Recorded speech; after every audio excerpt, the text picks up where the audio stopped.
I know in the literature about having a successful, not just a YouTube channel, but a successful one, you're supposed to talk about what you're going to talk about in that first few seconds of the video so that you don't lose a bunch of people, because everybody assumes that people's attention spans are incredibly short. What I really want to do when I begin these videos is welcome you to my home and welcome you to my life. And that's what I'm doing here. And I don't do that speedily anymore. I'm not going to just jump in and say, today we are talking about superficiality and the gene key of 20. No. Oh my goodness.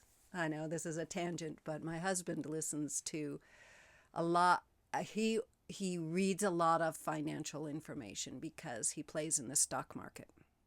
And one of the guys that he follows has a YouTube channel, probably.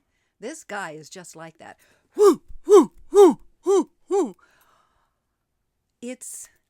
I have difficulty understanding how my husband can even stay calm amidst all of that frenetic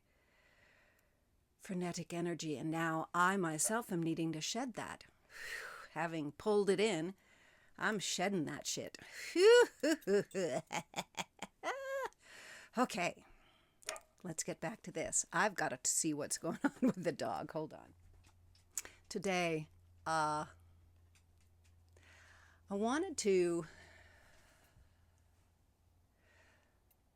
bring you on a journey of how I contemplate something. The contemplation that's up for me right now is around my own evolution key. Now, my evolution key is gene key 20, and it's the shadow of superficiality, the gift of self-assurance, and the city of presence. So it is autumn here. I live in the mountains of McCall, Idaho, and it's coming into autumn. Here we are. It's September, early September, and we had a relatively cool August, as summers go, and I have some gorgeous walking days, and I walk twice a day with my dog Merlin. He's an 8-month-old red heeler. He has gotten me out and about so much more. And so I, walk in the morning, usually 6:30, 7 in the morning, and then around 6 in the evening. And I was on my 6 o'clock walk, and it was truly magnificent day. Perfect temperature. The light was fantastic. And I was out in our woods, and I recognized that I wasn't present. I wasn't present on my walk. I was totally in my mind. Okay. And I recognized that this had been the case for the last really kind of couple of weeks, that my walks had been pretty much just rote, and that I had used the time only to be in my mind. Now, I didn't go and punish myself for this. I didn't, that's what's been happening. And all I did was notice it. And I went, okay, is that what I want to be doing? And I thought, no, right now I think I'd really like to feel into that gene key of 20, which is the city is presence. So how present can I be in this moment, in this glorious forest? How present can I be? So the dog was off playing, investigating all the smells that dogs can smell, And I just stopped on the trail and relaxed into my body and all of my senses and let them expand. And I got as present as I could possibly be until I hit this wall of terror. I was so scared at that moment because I had touched, oh my God. Okay, so I'm in this presence and I am looking all around me. My mind has quieted, looking all around me, and I'm feeling this intense connection and this intense presence that isn't ego me. It's everything around me, and I'm noticing the incredible beauty.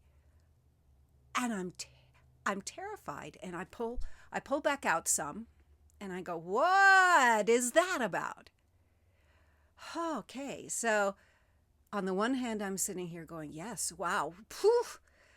On the other hand, my mind is very happy to take back over and go, why am I scared? So I let both of those go, and I just did my best to be present without going so deeply that I hit the scaredy pants part. And I just noticed that I'd hit a wall of fear. And what I know about fear right now is that, one, I feel it a lot. I have the capacity certainly in my chart and in my body to feel my feelings intensely. And I also know enough in the rest of my experience, not just in my mind, but in the rest of my experience, I have a knowing that actually allowing fear to be, I don't need to be afraid of feeling fear. I know it's kind of a strange thing to say that. I don't have to feel afraid of feeling fear. So I just relaxed into, it's okay. I felt fear. And I engaged my mind helpfully by using it for inquiry. So, inquiry. I spent the next couple of days really thinking about this. What was that fear? And it was such an intense, you know how you can have literally lasted maybe 5 seconds at the most. I mean, really very quickly, but it's sort of embedded in who you are. So I had this remembrance of it, and I was able to pull up the remembrance enough to be able to really sort through what it was. So I think that would be a wonderful place to stop this video for this first part of this series. And I will see you tomorrow with part 2.